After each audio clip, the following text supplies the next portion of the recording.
Hi, it's Dr. Alex again, and today we're talking about heart failure. So, over the last 10 years or so, I've seen hundreds, if not thousands, of patients in heart failure.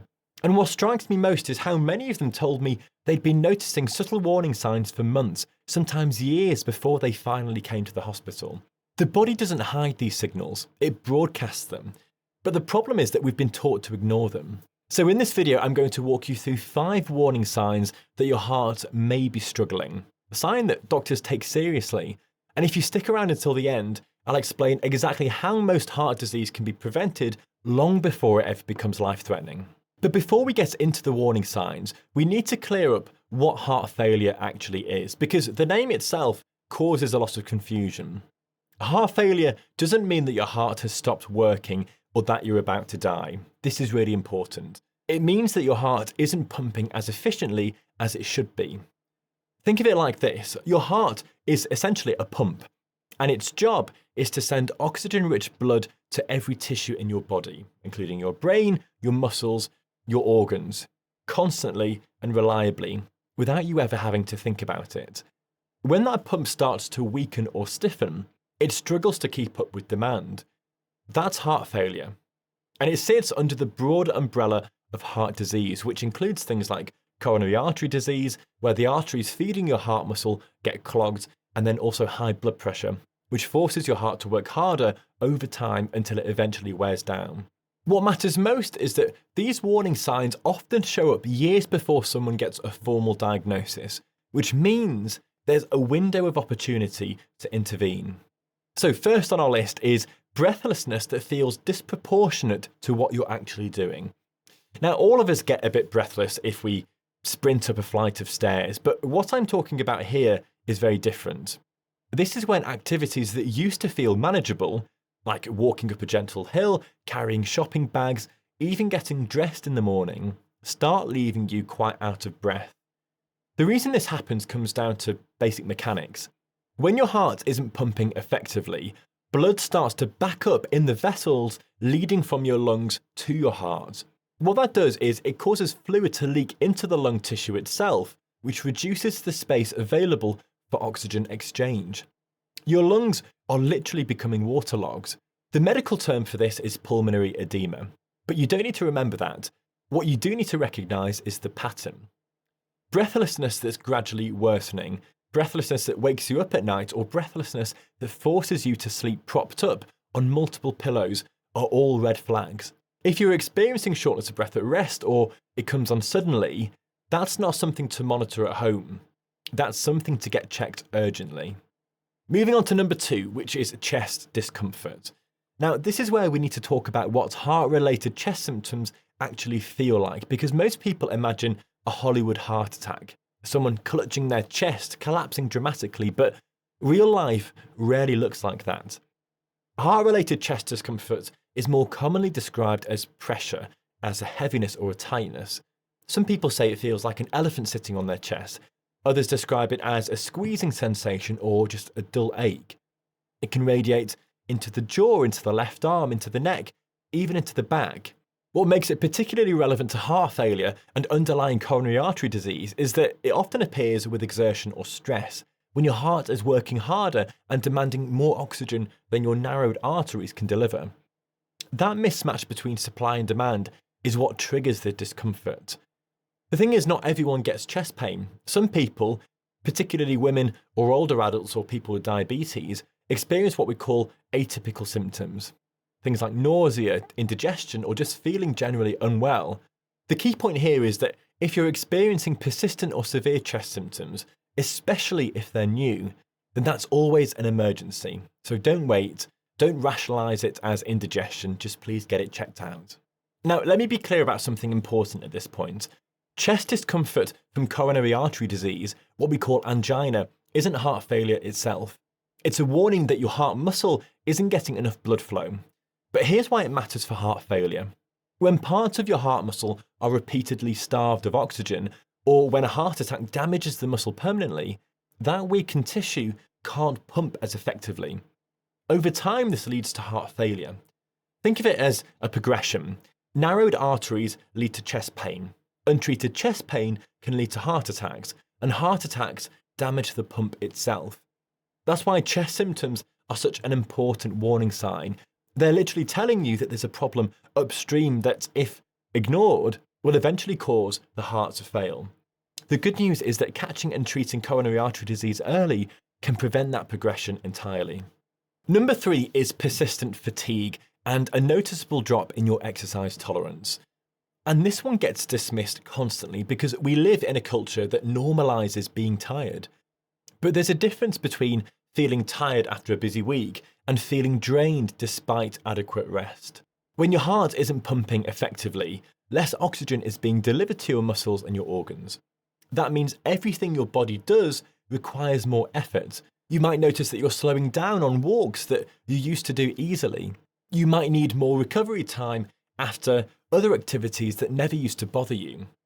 Some people describe feeling heavy, like they're moving through water. What happens physiologically is that your tissues aren't getting the fuel they need to function optimally, so your body compensates by down-regulating non-essential activity. You feel exhausted because your cardiovascular system is struggling to meet baseline demands. This isn't the kind of tiredness that improves with a good night's sleep or a week off work. It's persistent, progressive, and it limits what you can do day to day. Now, the 4th warning sign is swelling, particularly in your legs, in your ankles, or your abdomen. This happens because of something called fluid retention, and the mechanism is fairly straightforward. When your heart can't pump blood forward efficiently, blood backs up into your veins, like we mentioned earlier. Now, that increased pressure forces fluid out of your blood vessels and into the surrounding tissues. You'll notice that your ankles look a bit puffy, especially at the end of the day. Your shoes might feel tighter than usual. Some people see an indent when they press on their shin that takes a few seconds to disappear. That's what we call pitting edema. In more advanced cases, fluid can accumulate in the abdomen, causing bloating and unexplained weight gain. This isn't weight gain from eating more, it's pure fluid, and it can add several kilos in just a few days. The heart failing to pump effectively essentially causes a traffic jam in your circulatory system, and the fluid has nowhere to go except into your tissues. So if you are noticing swelling or rapid weight gain, particularly alongside breathlessness, then that's something to act on quickly. And finally, we come to warning sign number 5, which is palpitations, dizziness, or fainting episodes. When your heart is under strain, whether from structural damage, high blood pressure, or coronary disease, it becomes more prone to rhythm disturbances. You might feel your heart fluttering, racing, skipping beats, or pounding in your chest. Sometimes these sensations come with lightheadedness or a feeling like you're about to pass out. The reason this happens is that a struggling heart can develop electrical instability. Your heart's normal rhythm depends on coordinated electrical signals, and when the muscle is damaged or overworked, those signals can misfire. Some palpitations are quite benign. Everyone experiences the occasional extra beat, but what matters is the pattern. Recurrent palpitations, especially if they're accompanied by dizziness, by chest discomfort, or actual fainting, these need proper assessment. Fainting in particular is concerning because it suggests that your heart isn't able to maintain adequate blood pressure and oxygen delivery to your brain during certain activities or positions. So, what actually happens if these warning signs are ignored? Well, the short answer is that the symptoms won't get better on their own. Heart failure is a progressive condition, which means that without intervention, it gets worse. The heart muscle continues to weaken, fluid builds up more aggressively, breathlessness worsens until just being at rest, sat down, becomes uncomfortable. The risk of serious complications increases dramatically, like heart attacks, hospitalizations for acute heart failure, strokes from clots forming in a poorly functioning heart, and sudden cardiac events. One of the most important things I've learned working in emergency medicine is that delay is one of the biggest enemies in heart disease. The earlier we catch it, the more options we have to slow or even reverse the progression, if that's even possible. Modern treatments for heart failure, like medications that reduce strain on the heart, devices that support heart function, lifestyle modifications that improve cardiovascular health, all of these are incredibly effective, but they work best when started early. Ignoring symptoms doesn't make them go away. It just narrows the window for intervention. And this leads us to the really difficult part. Many people with significant heart disease feel completely fine until the very late stages. There are certain risk factors that dramatically increase your chances of developing heart problems, even if you're not experiencing any symptoms right now. And high blood pressure is probably the biggest single contributor.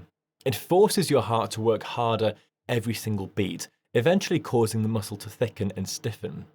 High cholesterol leads to plaque building up in your coronary arteries, restricting blood flow to the heart itself. Diabetes damages blood vessels and accelerates atherosclerosis. Smoking is toxic to your cardiovascular system in so many ways. Physical inactivity allows your heart and blood vessels to decondition. And family history matters too. If your parents or siblings developed heart disease early, like mine did, your risk is even higher. The problem is that these factors work silently. You can have dangerously high blood pressure and feel absolutely normal. You can have significant coronary artery disease without a single symptom until the day you have a heart attack. That's why monitoring and prevention matter so much. But here's the really encouraging part. Most heart disease is not inevitable. The majority of cases are driven by factors that you really can modify yourself. Blood pressure can be controlled through lifestyle changes and medication if needed. Physical activity strengthens your heart and improves the efficiency of your entire cardiovascular system. Stopping smoking removes one of the most damaging insults to your blood vessels. Metabolic health, which is managing blood sugar and maintaining a healthy weight and avoiding chronic inflammation, protects your heart over the long term. Sleep and stress management matter more than most people think as well, because chronic stress and poor sleep drive up your blood pressure. It promotes inflammation and increases the risk of rhythm disturbances. The key is understanding that heart disease develops over years and years and years, which means you have years to intervene. Small, consistent changes compound over time. You don't need to overhaul your entire life overnight. You just need to start moving in the right direction. So let me give you a really simple framework just to start thinking about heart protection. Move daily and build cardiovascular fitness. Your heart is a muscle at the end of the day, and like any muscle, it gets stronger when you challenge it regularly. Maintain muscle and strength because muscle tissue is metabolically active and it helps regulate your blood sugar and inflammation. Eat mostly whole foods, veg, fruit, lean proteins, healthy fats, because your diet directly influences your cholesterol levels, your blood pressure, and your metabolic health. The next thing is to sleep consistently, aiming for 7 to 9 hours most nights, because sleep deprivation is a massive cardiovascular risk factor. And get to know your numbers. Get your blood pressure checked, know your cholesterol levels, understand your risk factors. You can't manage what you don't measure. None of this requires perfection, it just requires consistency over time. Now, after all of that, there are certain situations where you shouldn't wait. If you're experiencing new or worsening chest pain, then that's an emergency. If you're severely breathless or struggling to breathe, that's an emergency. If you fainted or collapsed, then that really does need urgent assessment. If you've noticed sudden swelling or your symptoms are progressing rapidly, then please get checked. And I say this calmly, not to alarm you, but because early treatment in these situations can be life-saving. Heart disease is really serious, but it's also highly treatable when it's caught in time. Heart disease rarely comes out of nowhere. Your body gives warning signs if you know how to listen. Breathlessness, chest discomfort, fatigue, swelling, palpitations. These aren't things to push through or to dismiss as normal aging. They're all information. They're your body telling you that something isn't working as it should. The good news is that most heart disease is preventable, and even when it's already developing, early intervention makes an enormous difference. And so, I really hope you found this video useful. If you did, then please subscribe to the channel. It really, really does help, and I'll see you in the next video.